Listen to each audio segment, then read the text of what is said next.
Everyone wants passive income, but before you go out and spend a lot of money and time trying to get some, let's talk about some methods that probably aren't so great.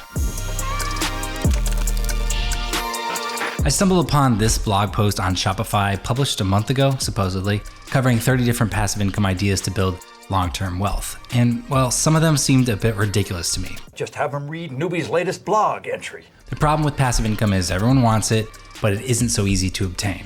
I've tried a lot of different methods over the years, so I'm hoping that this video can save you a little time and money. So let's get into it. First of all, this blog post is on Shopify's website, so of course, their ulterior motive is to get you to start a Shopify store. So I noticed most of their top ideas would lend themselves to creating an online store on Shopify, but I've also seen these posted elsewhere, whether in YouTube videos or other articles. This article touts dropshipping as one of the best ways to start earning, even if you don't have a lot of cash, and mentions how some dropshippers make upward of $100,000 per year. At least they're fair about the upfront time investment. If you aren't familiar with dropshipping, you've almost certainly been served ads for dropship products and may have even bought dropship products whether you knew it or not. And perhaps the most successful dropshipper of all time is Wayfair. Because buying and holding inventory comes with high costs, Wayfair utilizes a dropship model where when a customer places an order, Wayfair then orders it from one of its 11,000 suppliers, and it gets shipped directly from the supplier to you. So the same concept applies on a much smaller scale as well. You could find a product on AliExpress, like this card wallet phone case for $1, and then open an online store selling it for $10, and you can profit the difference. But because this is a low-cost way to start a business of sorts, it's highly competitive. Finding a product that is unique with low competition, easy to market, and has good profit margins is no easy feat. It can take a lot of trial and error, testing out different products and methods of advertising until you find something that works.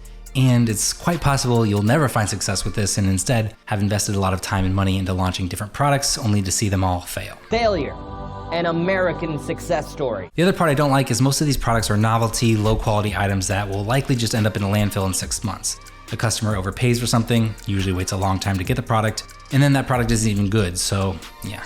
And as far as the passive side of things, I think this takes quite a bit of active work to maintain, whether it's adjusting your ad spend or copy, negotiating with TikTok influencers, handling customer support issues, and finding new products to launch. You could probably outsource some of this to virtual assistants, but I believe you'll probably be putting a lot of time into this to get going, and even then, you'll likely have to keep launching new products when sales start to decline.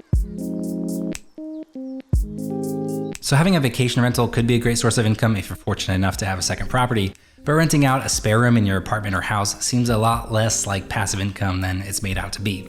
First, you have to either own your own home or have a lease agreement that allows for this, and I've rented a dozen different apartments in 4 different states, and they all have explicitly prohibited doing this. Then you have to be okay with sharing your home with a stranger, or okay handing over the keys to a stranger if you'll be out of town or can make other living arrangements while they're there. Then you have to clean the place beforehand, market it, handle booking inquiries, then clean after they leave. To me, this is quite literally active income. It'd be different if you have a second property with property management in place to handle the day-to-day operations. So yeah, I don't know. If you've rented out a room before on Airbnb, you can tell me whether or not you felt it was passive income or not, I guess. Dividend stocks marketed as passive income kind of annoys me because chances are, if you are looking for ways to increase your income because you don't have a lot of extra time to devote to a side hustle of sorts, you probably don't have enough money to invest into dividend stocks to make it worth your time. If you aren't familiar, a dividend is a payout of a portion of the company's profits to its stockholders. So dividends are usually issued on a monthly, quarterly, or yearly basis, and not all stocks will pay a dividend. The dividend yield, the amount they pay out, is a percentage based on the stock price. The average yield for a dividend stock is between 2 and 5%. So a company trading at $100 with a 3% yield will pay out a dividend of $3. These amounts will fluctuate, and it is possible that a company will suspend dividend payouts if they are under financial strain. But generally speaking, companies that do pay dividends are those that are well established with strong financial footing. Let's say you'd like to earn $100 in passive income through dividend stocks. How much would you need to invest to make that happen? Let's say you can get a dividend yield of 4%. $100 per month is $1,200 per year. Divide that by 4%, and we get $30,000 that you need. So if you got an extra $30K laying around and you want to make $100 per month, sure, feel free to give it a shot.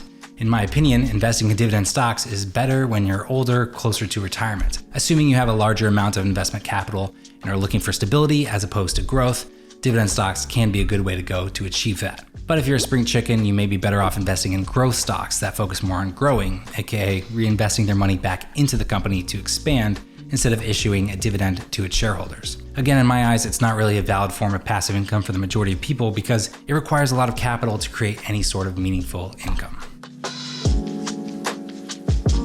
The next thing I stumbled across was to create an app. And while once upon a time this was limited to those who knew how to code, there are platforms that can allow us non-coders the ability to create a mobile app. And that's great, really. And if you have an existing business that could benefit from having an app, this is probably a good area to look into. But again, let's assume you don't have a business that needs an app and instead want to make the next Angry Birds or Wordle or whatever. And you either have a pay-to-download business model or you monetize it with ads. Most importantly, first you need to have a strong concept. If it's a game, you need a unique angle, something that will really set it apart from the thousands of other games that are already available. If it provides utility of some kind, you again need to make sure it hasn't already been done and has a wide enough market to make it worth your while. There is a lot that goes into creating an app apart from the concept as well. The user interface, graphics, marketing, etc. Getting people to download your app is difficult enough, but then having them actually actively spend time in the app, which is probably where you'll make most of your money, is also incredibly challenging. So many things are competing for our attention on our phones, and many are backed by billion-dollar companies with the best developers you can find. Shops was a poser, he didn't even write code. I asked my friend who is an iPhone developer about his experience launching his own app, and here's what he told me. He spent his evenings and weekends for 2 months on creating the first version of the app. He estimates between 180 and 200 hours altogether. He did get this featured in the weather category when it launched, which was pretty cool. He then spent another 40 hours on future versions, mostly to prep for the launch of the Apple Watch. He got that featured on the front page when those devices shipped. This app did not have a free version. Instead, it sold for a one-time payment of $2. So having it featured by Apple was amazing and no easy feat. So how much did he make? About $5,500 over a 2-year span. I think that is actually more successful than the vast majority of apps released. App stores are oversaturated with dozens of other apps that all do pretty much the same thing with the same quality. In general, people don't like to pay for apps, so competing with free versions is challenging. So really, you need to have a lot of money to promote the app, have connections with the press, or just get really lucky and get your app featured. And to top it all off, depending on where you're located, you could make at least $200K plus benefits as a full-time iOS engineer, so maybe creating an app on the side isn't the best use of your time.